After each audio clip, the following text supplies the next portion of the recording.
Friends, मैं हूं आपका इंग्लिश दोस्त परमेश्वर सराटे और स्वागत है आपका पवन बाग एकेडमी चैनल पर। दोस्तों, हमने शुरू किया है unit 1.3 on the wings of courage और इसका वार्मिंग अप हमने देख लिया है और उस लेसन की भी शुरुआत हमने की थी। पहले 2 पैराग्राफ्स हमने देख लिए हैं। अब हम आगे बढ़ने वाले हैं उसके तीसरे पैराग्राफ के साथ, जो कि पेज नंबर 15 की बात मैं कर रहा हूं। तो पहले 2 पैराग्राफ में हमने देखा है कि field air force martial Arjan Singh जो है वो अपने अचीवमेंट्स के लिए, अपनी बहुत ही डेयरिंग एक्ट्स के लिए, इंडो पाक वॉर जो हुई थी 1965 में, उसके लिए उनका नाम हमेशा ही लिया जाएगा, उनके डेयरिंग एक्ट्स के लिए लिया जाएगा। उन्होंने जो कुछ भी उस युद्ध में किया है उसके लिए उनका नाम लिया जाएगा। और ऐसा हमको बताया गया है कि वो अकेले ऐसे एयरफोर्स चीफ रहे हैं जिनको मार्शल इस पद से नवाजा गया है, जो कि मिलिट्री के, या हम कह सकते हैं आर्मी के फील्ड मार्शल के, field post of army 5 star field marshal के पद के बिल्कुल बराबर है। तो ऐसे वो अकेले शख्स है जिनको ये पद मिला है। और इतना ही नहीं, तो उनके खाते में कम से कम 60 अलग अलग तरीके के विमान उड़ाने के क्या कह सकते हैं, उनके खाते में अनुभव जमा है। ठीक है, यहां तक हमने देख लिया था। तीसरा पैराग्राफ अब हम शुरू करने वाले हैं। He played a major role in transforming the Indian Air Force into one of the most potent air forces globally and the 4th biggest in the world. उनके लिए सिर्फ युद्ध में उन्होंने काम किया है या फिर सिर्फ 60 अलग अलग विमान उन्होंने उड़ाए, इतना ही नहीं, तो उनके खाते में बहुत सारी अचीवमेंट्स है। उनको बहुत सारी चीजों से उनके लिए उनको जाना जाता है। उन्होंने जो कुछ काम किया है, उन्होंने इंडियन एयरफोर्स जो है वो एक बहुत ही शुरुआती दिनों में बहुत ही छोटी फोर्स हुआ करती थी, पर इस छोटी फोर्स को दुनिया की चौथी बड़ी एयरफोर्स में तब्दील करने के लिए, दुनिया की सबसे बड़ी एयरफोर्स बनाने में उनकी एक अहम भूमिका रही है। और उन्होंने इंडियन एयरफोर्स को एक पोटेंट का मतलब क्या होता है? पावरफुल, है ना।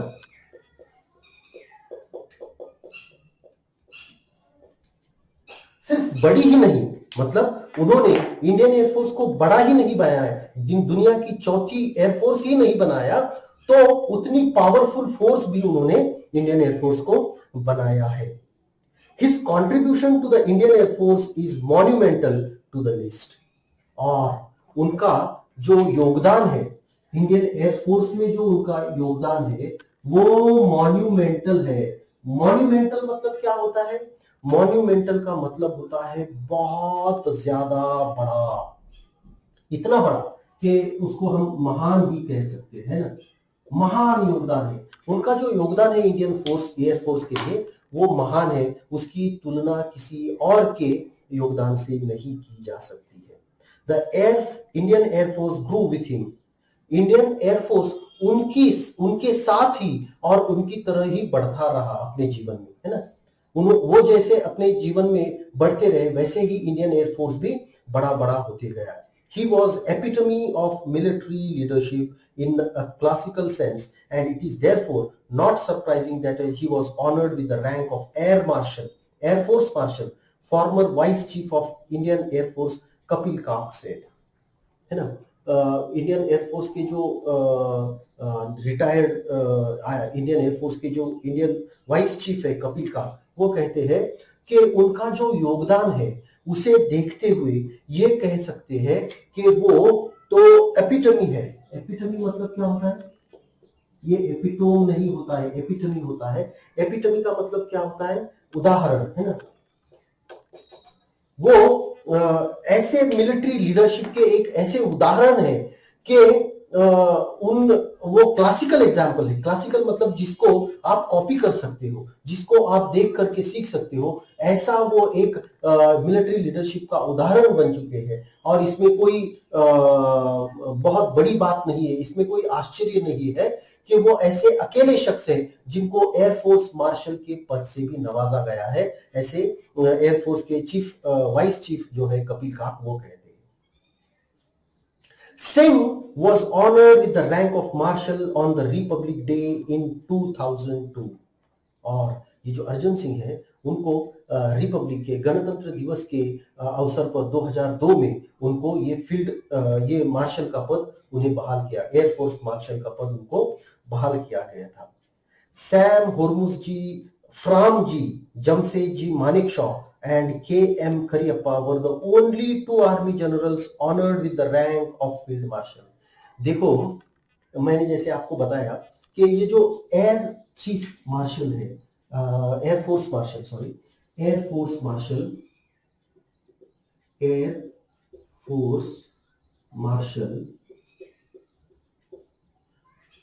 और फील्ड मार्शल।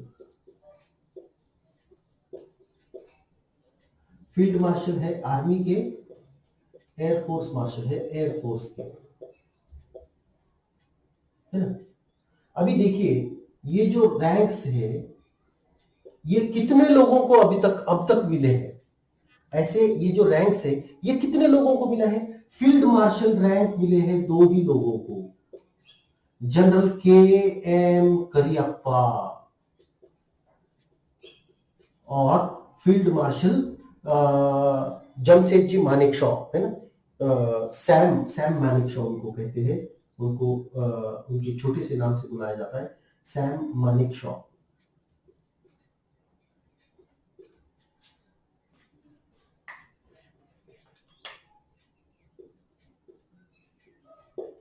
ठीक है, मतलब देखिए, और ये एक में है अर्जन सिंह।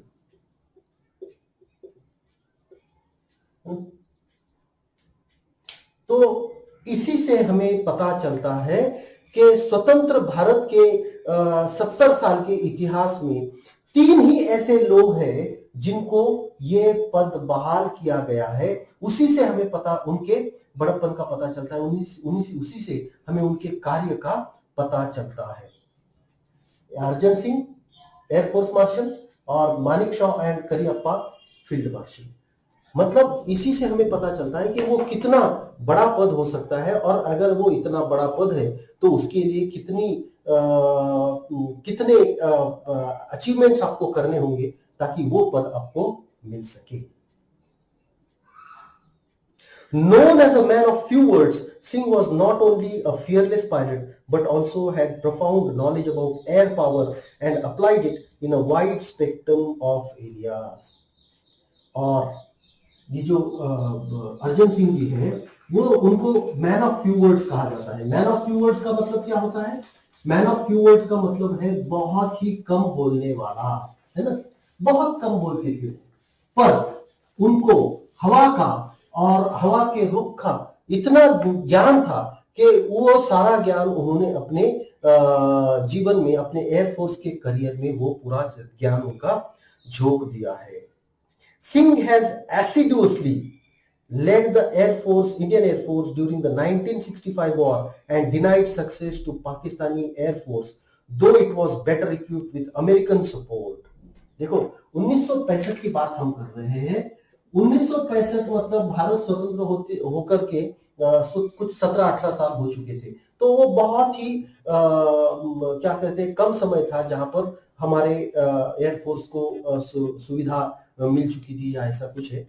तो उन्होंने कहा, यहाँ पर कहा जाता है कि 1965 में पाकिस्तानी एयरफोर्स जो था वो भारत के इंडियन एयरफोर्स से बहुत ज्यादा सक्षम था, क्योंकि उनके पास अमेरिकन हथियार थे, अमेरिकन प्लेन्स थे, उनके पास अमेरिकन प्लेन्स थे, फाइटर प्लेन्स थे। तो इसकी वजह से, और भारत के पास नहीं थे, तो भारत के पास कम दर्जे के क्या कह सकते हैं विमान होते हुए, कम दर्जे के क्या कह सकते हैं शस्त्रास्त्र होते हुए भी उन्होंने पाकिस्तान एयरफोर्स को कभी भी हावी नहीं होने दिया। और इसका अगर पूरा श्रेय किसी को जाता है तो वो जाता है अर्जन सिंह जी को। बहुत ही क्या कह सकते हैं शिद्दत से, बहुत ही एनर्जी के साथ, पूरे फोर्स के साथ, पूरे स्ट्रेंथ के साथ उन्होंने पाकिस्तानी एयरफोर्स का मुकाबला किया। और भले ही उनके पास ज्यादा अच्छा क्या कह सकते हैं तंत्र था, ज्यादा अच्छा उनके पास इक्विपमेंट था, फिर भी उन्होंने पाकिस्तानी एयरफोर्स को जीतने नहीं दिया था। His most outstanding contribution was during that war, said का। और उनका अगर कोई एक योगदान अगर सबसे बड़ा माना जाए तो वो 1965 के भारत पाक युद्ध में ही उनका सबसे बड़ा योगदान था, ऐसा हम आज कह सकते हैं। Commending his role in war, Y.B. Chavan, the then defense minister, had written, Air Marshal Arjan Singh is a jewel of a person, quite efficient and firm, unexcitable but a very able leader. और उनकी इसी इन्हीं गुणों के लिए उनको उस समय भारत पाक युद्ध के बाद वो उस समय के हमारे जो रक्षा मंत्री थे Y.B. चौहान, है ना, यशवंत राव चौहान, जो उस वक्त के हमारे रक्षा मंत्री थे, उन्होंने बहुत ही सटीक शब्दों में उनका वर्णन किया है कि अर्जन सिंह जो एयर मार्शल अर्जन सिंह जो है वो एक बहुत ही उम्दा व्यक्ति है। जूल मतलब जैसे कोई हीरा होता है, एक हीरे जैसे व्यक्ति है, और क्वाइट एफिशिएंट एंड फर्म, और बहुत ही अडिग और बहुत ही ज्यादा कौशल उनमें है। भले ही वो ज्यादा एक्साइटेबल नहीं होते हैं, भले ही वो ज्यादा क्या कह सकते हैं उसको वो बहुत ज्यादा उत्साहित नहीं होते हैं, पर वो बहुत ही अच्छे लीडर है, वेरी एबल लीडर। ऐसा उस वक्त के हमारे जो रक्षा मंत्री है यशवंत राव चौहान, उन्होंने उनके बारे में कहा है। In 1944, the Marshal had led a squadron against the Japanese during the Arakan campaign, flying close air support missions during the crucial Imphal campaign, and later assisted the advance of the Allied forces of Yangon, formerly Rangoon. 1944 में उन्होंने Japan ने जो हमला किया था, उस वक्त वो ब्रिटिश राज था भारत पर, तो उस समय भी उन्होंने बहुत ही नजदीक, मतलब जमीन से नजदीक उन्होंने अपनी प्लेन्स उड़ा करके वो बहुत ही अच्छा काम उन्होंने किया था। और उसके बाद में जो यंगून में जो लड़ाई हुई थी, आज का जो रंगून, उस वक्त का जो रंगून था, आज का यंगून है, उसमें भी उन्होंने बहुत ही अच्छी क्या कह सकते हैं सफलता हासिल करी थी। In recognition of his feat, he was awarded the Distinguished Flying Cross DFC on the spot by the Supreme Allied Commander of Southeast Asia. और अलाइड फोर्सेस के यंगून के उस युद्ध में उनका जो योगदान था उसको देखते हुए उसी जगह पर उनको डिस्टिंग्विश फ्लाइंग क्रॉस डीएफसी भी एक ऐसा पारितोषिक होता है, ऐसा एक प्राइज होता है जो किसी युद्ध में एयरफोर्स के व्यक्ति को दिया जाता है, किसी पायलट को दिया जाता है। तो वो ऑन द स्पॉट उनको दिया गया था commander of south east Asia के द्वारा, the first Indian pilot to have received it. और वो इंडिया के पहले ऐसे पायलट है जिनको डीएफसी मिला है। Singh was selected for the empire pilot training course at royal air force. और अभी ये कब की बात है, ये स्वतंत्रता के पहले की बात है, 1947 के पहले की बात है। और उनकी उस सफलता को देखते हुए, उनकी उस कामगिरी को देखते हुए उनको आखिर में रॉयल एयरफोर्स, वो जब रॉयल एयरफोर्स क्या है, ये ब्रिटिश एयरफोर्स था, मतलब इंग्लैंड का एयरफोर्स था, उस रॉयल एयरफोर्स में काम करने के लिए, रॉयल एयरफोर्स में पायलट ट्रेनिंग कोर्स करने के लिए उनका चुनाव किया गया था। Air force Cranwell in 1938 when he was 19 years old. और उस वक्त वो क्रैनवेल में था, रॉयल एयरफोर्स का ट्रेनिंग जो कोर्स था वो क्रैनवेल में था, और उस वक्त उनकी उम्र थी सिर्फ 19 साल। 19 साल की उम्र में ही उनको सिलेक्ट किया। ही रिटायर्ड फ्रॉम सर्विस इन 1969, और सर्विस से वो 1969 में रिटायर हो गए। Singh was born on April 15th, 1919 in Lyalpur, now Faisalabad, Pakistan, and completed his education at Montgomery, now Sahiwal, Pakistan. देखो, उनका जन्म 1919 में 15 अप्रैल को लायलपुर, वो जो कि अब फैसलाबाद जिले में, फैसलाबाद के पास पाकिस्तान में पड़ता है, और उन्होंने अपनी पढ़ाई मॉन्टगोमेरी स्कूल में की जो अब सहीवाल पाकिस्तान में है। His first assignment on being commissioned was to fly Westland Wapiti biplanes in the northwestern frontier province as a member of number 1 RIAF squadron. और एक बार वो एयरफोर्स में आने के बाद उनको पहली जो कामगिरी दी गई थी, या पहला उनको काम किया गया था, वो था वेस्टलैंड वैपिटी बाइप्लेन्स, जो एक तरह का प्लेन होता है, उसको उड़ाने के लिए। और कहां पर उड़ाना था? North west frontier province, NWFP कहा जाता है। वो पाकिस्तान का एक एरिया है, पहाड़ों का एरिया है, उसमें उनको वो प्लेन उड़ाना था as a member of number 1 RIAF स्क्वाड्रन। RIF स्क्वाड्रन के नंबर 1 स्क्वाड्रन के मेंबर के रूप में उनको वो काम दिया गया था, काम सौंपा गया था, वो जो पहला ही उनका काम था। After a brief stint with the newly formed number 2 RIF squadron, where the marshal flew against the tribal forces, he later moved back to number 1 squadron as a flying officer to fly the Hawker Hurricane. और फिर number 2 जो RIF squadron है उसके साथ में कुछ दिन काम करने के बाद उनको फिर से नंबर 1 स्क्वाड्रन में एज अ फ्लाइंग ऑफिसर लिया गया, है ना। अभी उनकी प्रमोशन हो गई, उनको फ्लाइंग ऑफिसर बना दिया गया था, और उनको अभी हॉकर हरिकेन नाम का प्लेन उड़ाना था। He was promoted to the rank of squadron leader in 1944. 1944 में 44 आते आते उनको स्क्वाड्रन लीडर के पद तक पहुंचा दिया गया था, है ना। स्क्वाड्रन लीडर क्या होता है? मतलब देखिए, पहले तो पायलट होता है, अकेला होता है, फिर कुछ पद ऐसा होता है कि जहां पर वो 2 पायलट, फिर ऐसे पायलट का एक ग्रुप, है ना, एक फ्लीट स्क्वाड्रन होता है, उस स्क्वाड्रन का वो लीडर बन चुके थे 1944 आते आते। For his role in successfully leading the squadron in combat, he was awarded the Distinguished Flying Cross in 1944. देखो, 1944 में भी उनकी कामगिरी को देखते हुए उनको डिस्टिंग्विश फ्लाइंग क्रॉस जो था वो 1944 में दिया गया था।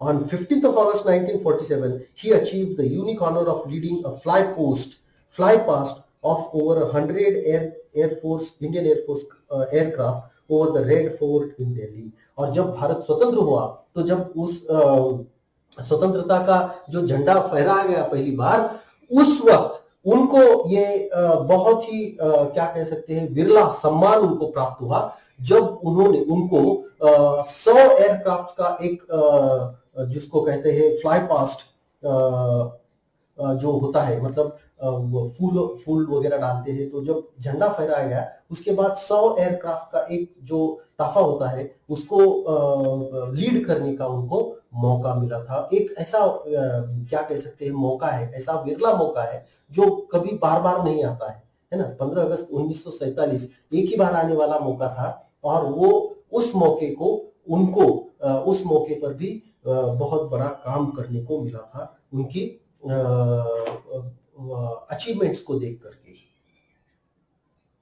After his promotion to the rank of wing commander, he attended the Royal Staff College at the UK. और जब उनको विंग कमांडर के पद पर उनको प्रमोशन दिया गया, तब वो royal staff college of UK में जो रॉयल स्टाफ कॉलेज है वहां पर उनको पढ़ने का मौका मिला। Immediately after Indian independence, he commanded Ambala in the rank of group captain. और फिर बाद में जब भारत स्वतंत्र हुआ तो उनको अंबाला में एक रैंक ग्रुप कैप्टन के तौर पर उनको प्रमोशन मिल गया। In 1949, he was promoted to the rank of Air Commodore, and took over as Air Officer Commanding. और फिर बाद में उनको 1949 में एयर कमोडोर उनको बना दिया गया, और आखिर में उसी के बाद उनको air officer commanding AOC of an operational command which later came to be known as Western Air Command, और वेस्टर्न एयर कमांड के वो कमांडिंग ऑफिसर बन चुके थे। ठीक है। Singh had the distinction of having the longest tenure as AOC, air officer commanding, ये जो पद है वो सबसे ज्यादा उस पद पर रहने का अगर मौका किसी को मिला है तो वो अर्जन सिंह को मिला है। Initially of N operational base, किसी भी ऑपरेशनल बेस मतलब जो बंद नहीं होता है वो चालू ही रहता है, operational base. Initially from 1949 to 52, शुरुआत में 1949 से लेकर 52 तक 3 साल तक उनको ये पद मिला, और उसके बाद में 57 से लेकर के 61 तक मतलब 4 साल, ऐसे 7 साल तक उनको ये पद वो पद पर वो रहे। After his promotion to the rank of air vice marshal, और उसके बाद में उनको एयर वाइस मार्शल बना दिया गया। He was appointed as AOC in C of an operational command, और उसके बाद में उनको AOC in air officer commanding in chief of N operational command उनको बना दिया गया था। देखिए ये पद जो होते हैं वो हमें इतना समझ में नहीं आएंगे, पर हमें एक ही समझना है कि पिछले पद से उनको बड़ा पद दिया गया था, और ये सब जो हो रहा था वो क्यों हो रहा था, तो उनकी सफलताओं के कारण, उनकी अचीवमेंट्स के कारण ये सारी चीजें उनके साथ हो रही थी। Singh towards the end of 1962 war, he was appointed as the deputy chief of air staff, and he became the vice chief of air staff in 1963. 1962 के जंग के इन 1962 के खत्म होते होते उनको डेप्यूटी चीफ का पद मिला, और उसके बाद में उनको 1963 में वाइस चीफ का पद मिल गया। He was the overall commander of the Joint Air Training Exercise Shiksha held between IAF, RAF, Royal Air Force and Royal Australian Air Force. उनको जब वो इंडियन एयरफोर्स, रॉयल एयरफोर्स मतलब ब्रिटिश एयरफोर्स और Australian air force, इन तीनों को साथ में जो एक्सरसाइज कैसे, देखिए दुनिया में क्या होता है, मिलिट्री की जो ट्रेनिंग होती है वो सिर्फ एक देश करता है ऐसा नहीं है, तो कभी कभी 2, 3, 4 देश मिलकर भी ये ट्रेनिंग करते हैं, कुछ दिनों साथ रहते हैं, एक दूसरे की तरकीबें सीखते हैं, ऐसी चीजें होती है। तो ऐसी ही एक Indian air force, British air force, royal air force और ऑस्ट्रेलियन एयरफोर्स, इन तीनों के बीच में हुई थी, तो उसका भी जो सुपरविजन था, उसका भी कमांड जो था वो उन्हीं के हाथों में था, मतलब वो चीफ थे, उनके ही बोलने पर ये सारी चीजें हो रही थी। On August 1st, 1964, in the rank of Air Marshal, the Marshal of Air Force Arjan Singh took over reins of Indian Air Force at a time when it was still rebuilding itself and was gearing up to meet new challenges. और 1 अगस्त 1964 को उनको air marshal का पद दिया गया। मतलब ये ऐसा पद होता है जिसमें वो सारा इंडियन एयरफोर्स कंट्रोल करता है, और वो ऐसे वक्त उनके हाथ में आया 1964, मतलब बहुत दिन नहीं हुए थे, स्वतंत्रता मिलकर के हमको कुछ हो सकता है 16-17 साल हो चुके थे, उस वक्त उनके हाथ में आया जब ये एयरफोर्स हम अपने आप को वो बिल्ड ही कर रहे थे, वो बना ही रहे थे, उसको उभार ही रहे थे, उसको बड़ा ही कर रहे थे, उसी समय उनको ये पद मिल चुका था एयर मार्शल का। Singh was the first air chief to keep his flying currency till his CAS rank, और वो ऐसे एयर चीफ है जिन्होंने अपनी फ्लाइंग करेंसी जो थी, फ्लाइंग करेंसी क्या होता है कि फ्लाइंग करेंसी का मतलब होता है कि अपना जो विमान उड़ाने का जो कौशल है, विमान उड़ाने का जो कौशल है, वो उस पद तक पहुंचने तक वो उन्होंने बनाए रखा था। Having flown over 60 different types of aircrafts from pre-World War II era biplanes to the more contemporary Gnats and Vampires, he had also flown in transport aircraft like the Super Constellation. देखिए अब उनको अनुभव जो है 60 अलग अलग तरह के प्लेन उड़ाने का जो उनका अनुभव है, तो वो अनुभव उनको दूसरे विश्व युद्ध के पहले से प्लेन उड़ाने का उनको अनुभव था। और आज के जो एकदम मॉडर्न एयरक्राफ्ट्स है, जो आज के बहुत ही मॉडर्न एयरक्राफ्ट्स आज आए हैं इंडियन एयरफोर्स में, वो भी उनको उड़ाने का मौका मिला है। इतना ही नहीं, तो उनको ट्रांसपोर्ट एयरक्राफ्ट जो होता है, जो कुछ चीजें यहां से वहां ले जाने के लिए उड़ाया जाता है, वैसे वो सुपर कॉन्स्टलेशन नाम का सबसे बड़ा जो विमान है वो उड़ाने का भी उनको मौका मिला है, ऐसा हमें यहाँ पर बताया जा रहा है। In 1965, when Pakistan launched its Operation Grand Slam with an armored thrust targeted at the vital town of Akhnur, Singh led Indian Air Force through the war with courage, determination and professional skills. और जब 1965 में पाकिस्तान ने अखनूर पर, जो हमारा शहर है भारत का, उस पर अटैक कर दिया, जिसका नाम ग्रैंड स्लैम उन्होंने रखा था वो ऑपरेशन का, उसको जवाब देने के लिए अर्जन सिंह ने इंडियन एयरफोर्स को बहुत ही क्या कह सकते हैं, ताकत से और बहुत ही धैर्य से और बहुत ही कौशल्यपूर्ण तरीके से उनका मुकाबला किया। He inspired Indian Air Force to victory despite the constraint imposed on the full-scale use of Air Force combat power. और उन्होंने इंडियन एयरफोर्स का इतना सटीक इस्तेमाल किया, इतना अच्छे से उपयोग किया कि उनको ऐसा आदेश मिला था कि पूरी तरह से युद्ध को हमको शुरुआत नहीं करनी है, लेकिन इस तरह के पाबंदी होने के बावजूद भी उन्होंने इस तरह से एयरफोर्स को लीड किया कि आखिर में उनको जीत हासिल हुई। ठीक है, तो आशा करता हूं यहाँ पर ये वीडियो आपको पसंद आया होगा। यहाँ पर हम रोकते हैं, और अगर ये वीडियो आपको पसंद आया है, इसमें कुछ समझ में आया है, तो उसको लाइक कीजिएगा, दोस्तों के साथ शेयर कीजिएगा, और पवन बाग एकेडमी को सब्सक्राइब करना मत भूलिएगा। Thank you very much, good bye.